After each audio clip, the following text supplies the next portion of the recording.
Our favorite part of the program is our cool currency section.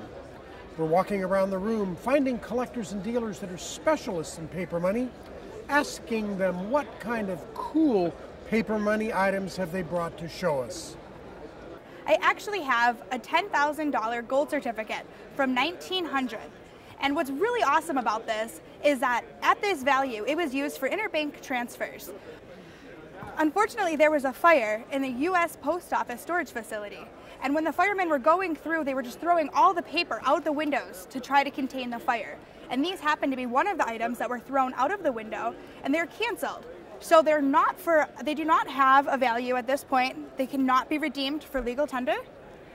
And on the back of it, they were stamped payable only to the Treasurer of the U.S., a Federal Reserve Bank, or a Federal Reserve agent. So absolutely fantastic item with an even better story. What kind of value? Value, this piece right here is around $8,000. Perfect. Now if you'll just hold it. Yeah, I have serial number 2 star. So it's a 1976 note. It's the San Francisco district, and it's literally serial number 2 on a $2 bill. And tell me, what is a star note? A star note's a replacement note. So the Bureau of Engraving and Printing, they make regular issue notes. But then also ahead of time, they print replacement notes because the serial numbers need to be consecutive and everything accounted for.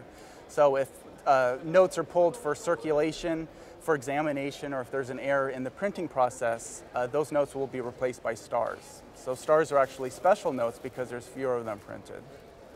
And how tough is number 2? It's the only one known for that 1976 series, and there was only another number 2 star made for a special BEP presentation set. So this is really the only one around. What kind of value? I would value it probably around $15,000, $20,000. You know, this is actually something that's really fairly exciting to me, David. Don't have much of an opportunity to see these. This is one of the first sheets of uncut currency produced by the United States. Back in the day, and actually continuing through the Great Depression, the United States Bureau of Engraving and Printing would release to individual banks currency with their name on it.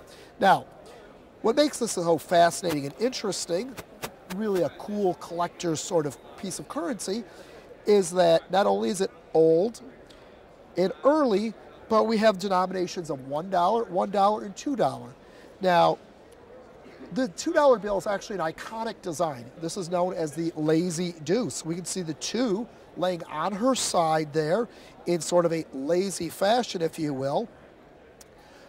Very few of these were produced throughout the United States. There's very few uncut sheets remaining from anywhere. This particular one happens to be from the Irving National Bank in New York.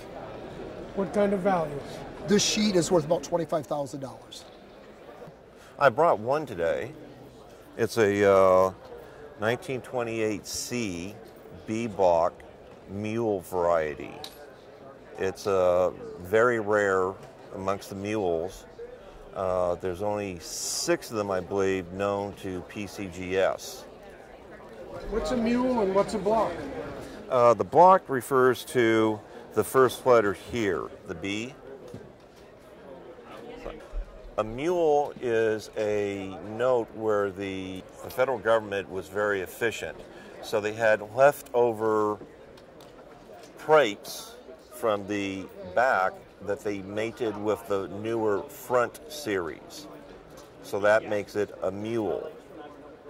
And the mules are very rare because of that fact. They just used up the excess until it was gone. So there are very few of them. And the mules are actually sometimes harder to find than star notes.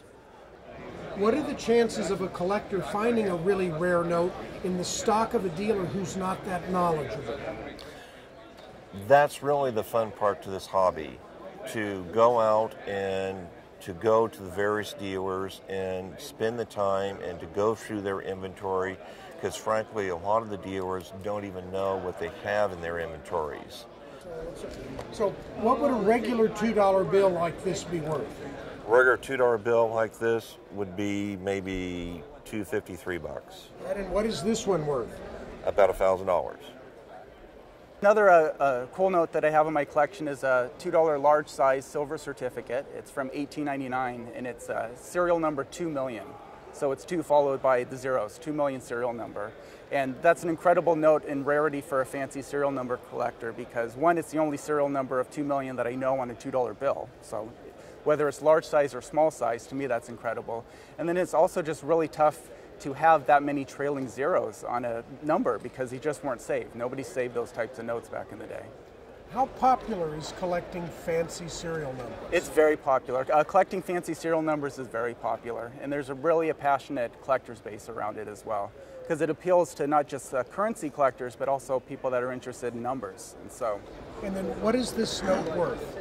This note's worth probably over $3,000. And what would it be worth if it didn't have the fancy number? If it wasn't, well, that's a great question. If it didn't have the fancy number, it'd probably be worth $750. So you can see the premium that a fancy number has on a bill. This was the Amon Carter note, and what it was a national note where the front is perfectly normal. It's a Cortland, New York note, but the back has two different serial numbers and 3 seals on the back, sideways on the note.